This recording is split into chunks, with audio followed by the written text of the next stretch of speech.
Tumataas din daw ang kumpiyansa ng mga Pilipino na gumastos. Base po yan sa isang pag-aaral. Sa buong Southeast Asia, tayo raw ang pinaka-optimistic o positibong consumers.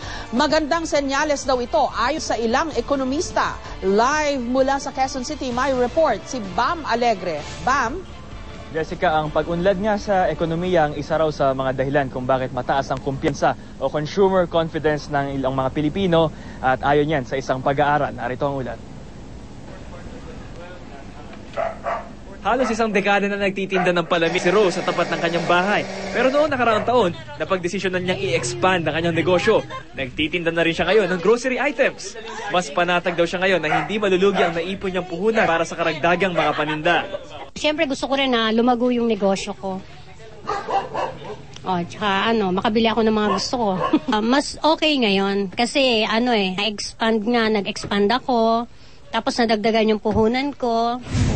Ayon sa international research firm na Nielsen, hindi raw nag-iisa si Rose sa kanyang optimism o magandang pananaw at kumpiyansa sa negosyo. Maraming Pilipino raw kasi ang mataas ang consumer confidence sa ekonomiya ngayon. Sa buong Southeast Asia, ang mga Pilipino raw ang most optimistic na mga consumer. Fourth quarter ng 2012, ang ating Global Consumer Confidence Index nasa 119. Pangalawa yan sa buong mundo, sunod lamang sa India. Ibig sabihin nito, palagay daw ang loob ng mga Pilipino sa ating ekonomiya na may magandang trabaho, lumalas din ang loob na gumastos at nakakapagtabi ng ipon. Noon, mas mahirap yata ang mga tao in general. Ngayon, gumaganda ang buhay, nag-improve ang income.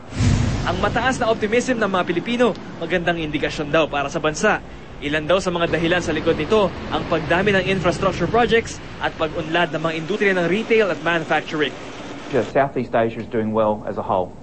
So Thailand, Malaysia, Indonesia are all doing quite well. The economies that the consumer confidence is lagging are in the more developed economies, the US, economies in Europe that have obviously been hit a lot harder by the financial crisis. Pero ang pag-unlad ng ekonomiya, hindi raw kaagad mararamdaman, lalong-lalo na ng mga mahihirap nating kababayan.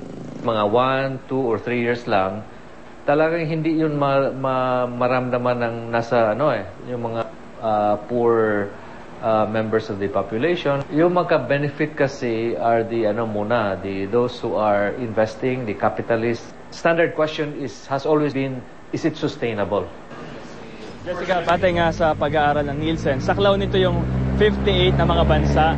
Ito yung pinag-aralan nila at sa bilang na ito, 30 na bansa ang nagpakita ng pagbaba ng kanilang consumer confidence. Kaya magandang senyales daw ito para sa Pilipinas. Jessica? Okay, ang sabi ba nung ekonomistang nakausap mo, si Dr. Pernia, Bam, indicative ito ng economic progress, itong higher consumer confidence na tinatawag?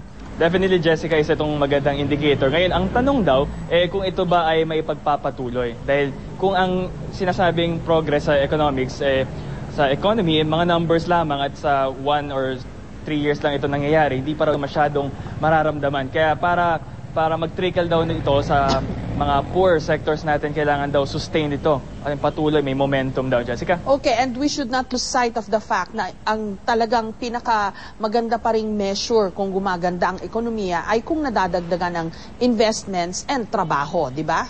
Tama yun. Yung trabaho rin yung isa sa pinakamalaking magpapaganda ng takbo ng ekonomiya natin dahil sa pamamagitan nito, maaaring maabot yung mga nasa sector na D at E sa itong paraan sa kanila para may angat nila yung kanilang standard of living. Jessica? Although, to be fair din, it looks like gumaganda naman yung iba't ibang mga economic figures na tinatawag ba? Maganda yung outlook ngayon at hindi lang to para rito sa Pilipinas, maging daw sa Southeast Asia. Pero kung papansin niyo, kung maganda yung Southeast Asia, tapos yung Pilipinas yung tinatawag nilang most optimistic sa mga consumer nito. Kasi ang isa daw mapapansin globally, yung US at yung Europe ay nasa gitna ng isang financial crisis. Hopefully, take advantage yung Southeast Asia, particular na yung Pilipinas, at ang malaking makakatulong daw dito yung mga investment din at syempre ang employment opportunities dito sa bansa. Okay, maraming salamat, Bam Alegre.